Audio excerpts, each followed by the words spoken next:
morning and welcome to the Patriot Times Live. I'm Destiny, here with a new member of our team, Patrick. Say hi. Hello.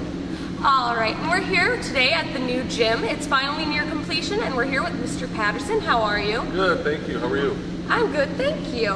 All right, and we're gonna ask him some questions today about the new gym. Would you like to start? Sure. So I've seen this is not wood. I was wondering what this is actually, what the floor's made out of. So in our research on different types of flooring for the gymnasium, we came across a new type of synthetic sort of rubber-based flooring that's being used in a lot of universities and high school and other gymnasiums. And so we chose to go with that, and it's worked out great so far.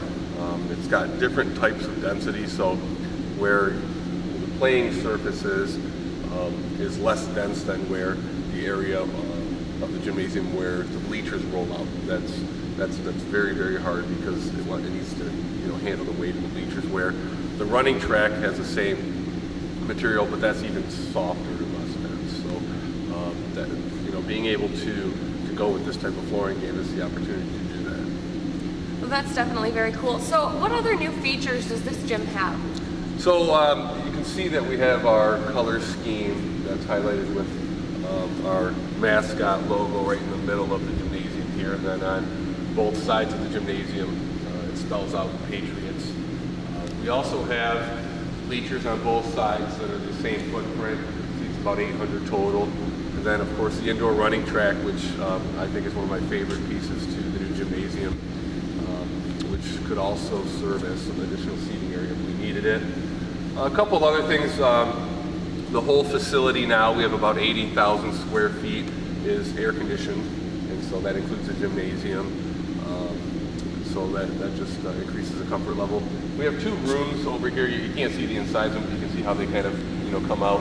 Those are both small weight rooms, so the idea is to have one side be more cardio and the other side be more weightlifting. In addition to that, we do have two scoreboards on both sides of the gymnasium, and we said let's go big with the goals, the basketball goals. So the primary goals are the exact same as the 4 goals on the side. So we spent a little bit of extra money to make sure that all 6 goals were high quality. And then we also have a concession stand on the other side of the gymnasium here, and an entryway with a new trophy case that's almost completed. All right. So I was wondering, is this open up to the community too? Anybody can come? Yeah, we're in the planning stages of that. We expect the gymnasium to be open in about 2, maybe 3 weeks at the latest. And so during the next 2 to 3 weeks, we're planning on what times we want that to be available to the community. Likely it'll be about 6 in the morning till about 7:15, and then we'll close it down to get ready for the school day, and then reopen it in the evening after dismissal, maybe 4:30 to about 8 o'clock at night, close it back down, and let our cleaning crew get back in here. And I think one of the ideas that has been pretty constant from the community and also the school is to have some volunteers from the community help with that. So we're working on that as well.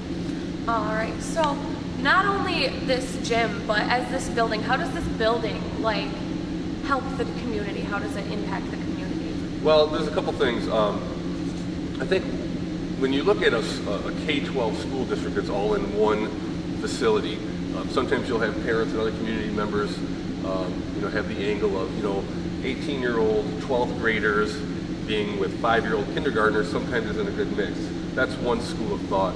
But if you understand how to operate a K-12 district, and you have a true mentor-mentee program, as you both know, being students here for some time, our 18-year-olds and I guess even our juniors and some of our sophomores act as formal and informal mentors. Some of you guys work for the school and you're on payroll. Some of you guys do mentoring as part of the school day and get credit for that. And so the community understands that 18-year-olds and 5-year-olds can mix together and not miss a beat, and everybody's safe. So I think that's one of the things that we want to stress a little bit more, just how safe the school is and how everybody's a community inside the building. And so just having more facility space, things like a gymnasium and weight room and an indoor track, I think is just going to increase the number of folks that can enjoy the facility. All right. I've also known that there's also more rooms on the side. Yeah, thank you for pointing that out. I always forget about that. I get so excited about the gymnasium. We did add 8 total classrooms, so 2 pretty robust science labs, 1 art room, and then 5 other common classrooms. So the idea is to have sort of 4 schools in one, if you can follow me. We have the grades 9 through 12 high school in the wing that we built last fall that you two are in. And then we have a 7-8 wing, which will be the classrooms here around the gymnasium just for grades 7 and 8. And then of course in the far end of the building we have our daycare through grade 2. So starting at 6 weeks old through grade 2. And then we have kind of a 3 through 6 area of the building, which is the building we built 2 years ago. So I think it flows really well. We've broken it up with the dean structure with administrative support. And so everybody works together, but it's nice to kind of chunk it up like that and everybody have enough space to really be successful. All right. Well, is there anything else you'd like to point out before we close off today?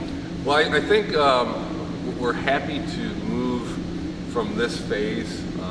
The gymnasium planning and implementation has been several years, and so we're nearing completion. But as you may know, or as you can see, we have a football field under construction right now and 2 soccer fields. So I think this phase of construction at CHA is nearing completion. The football field will be showcased right at the front of the school, and then the 2 soccer fields right behind Richfield Township Hall. And then we're looking to acquire some land in an auction in November from the DNR, which is just north of us, about 9 acres, where we can construct a softball field and a baseball field. So that land will go to auction sometime in November, we're told by the DNR, and we're ready to put a nice price on there and try to acquire that land and construct those 2 fields. So then in about a year, we should have a full district complex, and everything will be here right now. So. Well, thank you for coming us to live today. There we go.